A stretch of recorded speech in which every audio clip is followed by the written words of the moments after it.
In this practical review, we're going to look at the lower extremities.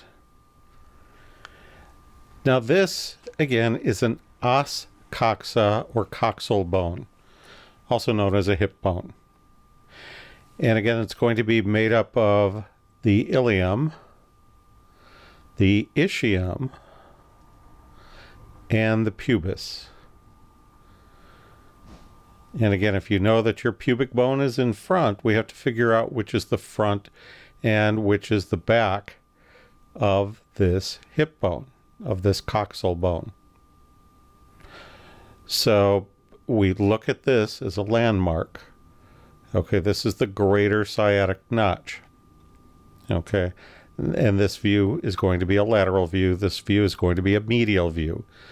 But the greater sciatic notch is where the sciatic nerve comes from, and the sciatic nerve runs down the back of your leg. So if you can remember that, and remember that this is posterior, then you're good to go. So again, this is a lateral view. This is the anterior view. This is the posterior view. Okay, here's the notch. This is the posterior view. This is the anterior view. And again, this is a medial view of this coxal bone. Okay? So looking at the ilium first, again, since we know that this is posterior, this must be anterior. We see this thing sticking out here, and this is going to be the anterior superior iliac spine. Okay, or ASIS. And again, how I remember it is, I think about if I hit this bone, I better not break it, because when I got it, it came as is. Okay, as is, ASIS. So if we know that this is the anterior superior iliac spine, then we must have a what down here? An anterior inferior iliac spine. And so if we have an anterior superior iliac spine, we must have back here a what? Posterior superior iliac spine. And if we have a posterior superior iliac spine, we must have what down here? A posterior inferior iliac spine.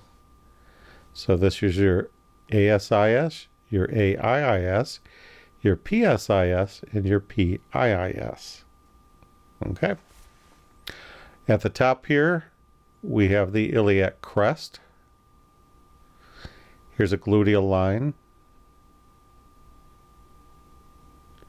Now, when these three bones come together, they form what's called the acetabulum.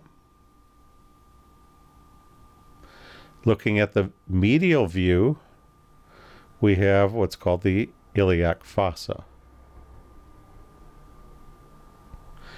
Also, we can see the auricular surface. This is what's going to connect up with the sacrum and give us the sacroiliac joint. And again, the greater sciatic notch. Now, since we're posterior here, let's move down. This is going to be part of the ischium. And so this is the ischial spine. And if we have a greater sciatic notch, we must have a what? A lesser sciatic notch. So here and here are the lesser sciatic notch. And then right here is the ischial tuberosity. Ischial tuberosity. That's actually what you're sitting on. Okay, so that's your butt bone, your bony butt bone. So ischial tuberosity. And then we have the ischial ramus. Over here is the pubic bone, where we have the body. And then we have the superior and inferior pubic ramus. Remember, ramus means branch.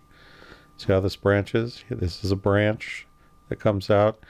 Now, when the two branches come together, they form this big hole called the obturator foramen. Obturator foramen. Okay. And I don't know if we could see it here. You might be able to. There is a pubic tubercle.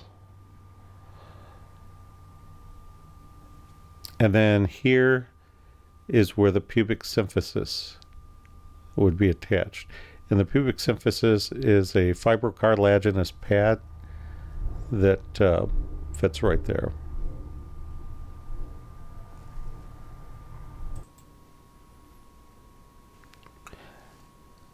Next, looking at this pelvis, what can you tell me about this pelvis? First of all, is it a male or a female pelvis? Well, let's take a look. This looks pretty narrow. This looks pretty small. And this angle looks pretty sharp.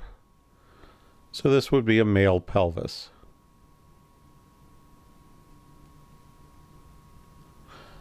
This is a femur, and we're looking at the posterior of the femur. And we'll look at this region close up over here. So this is going to be the head of the femur. This is the neck of the femur. And these large things here are trochanters. We have a greater trochanter and a lesser trochanter. Now, in between the two trochanters, we have a connection, and in the posterior view, we call it the intertrochanteric crest because it's much larger. Whereas in the front view, which I don't have a front view to show you, but I believe in the lecture, you can see an anterior or front view. There is an intertrochanteric line. So it's basically a line that goes through there. If you're looking at an actual one of these bones, here's how I think about it. I think about this is like a big toothbrush, and if you put some toothpaste here, what kind of toothpaste? Crest. If you put some toothpaste here, will it stay? Well, yeah, because there's kind of a big ridge there. If you put toothpaste on the other side where there's just a line, will it stay? No. So where you put the toothpaste on this side, your crest toothpaste, it stays. That's the intertrochanteric crest. So right here, the intertrochanteric crest. And then we have what's called the gluteal tuberosity right here. And then the linea aspera. And then coming down to these condyles, we can see it close up over here. Now, how are we going to tell if it's medial or lateral? Well, again, we have to look up at the head. The head is going to face medially to be able to hook up into the acetabulum. So we come down, and this, okay, so this is going to be the medial condyle, which means this is the lateral condyle. And then we have the intercondylar notch right here. Now this, again, since this is the medial condyle, this is above the condyle. Remember what's that tissue above your dermis? Well, yeah, epidermis. So this is above the condyle right here. So this is your medial epicondyle. This is your lateral epicondyle. This is a little part of a muscle attachment. This is called the adductor tubercle. See this little nub here? The adductor tubercle.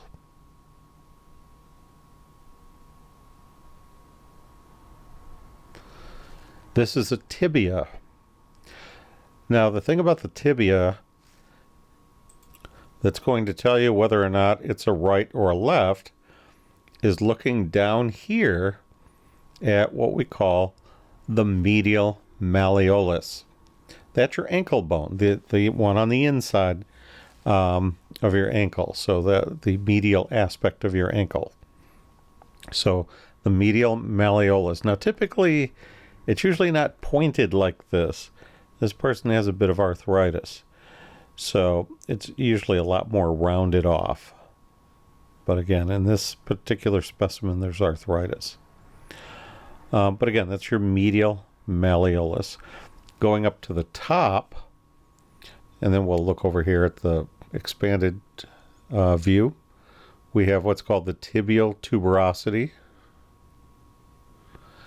And right here in here are the tibial condyles. So what's medial and which is lateral? Well, if we know that this is the medial malleolus, then this must be the medial condyle. And this would be the lateral condyle. Now in X-ray, we talk about this as the tibial plateau.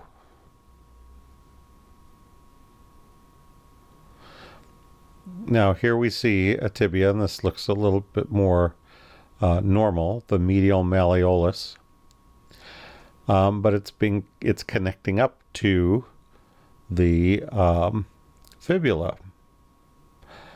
And again, the fibula is going to be your more lateral bone. It's not a weight-bearing bone.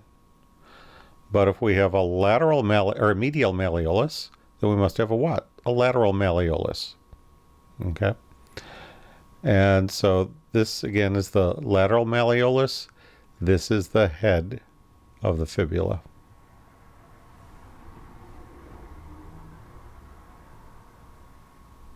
Oops.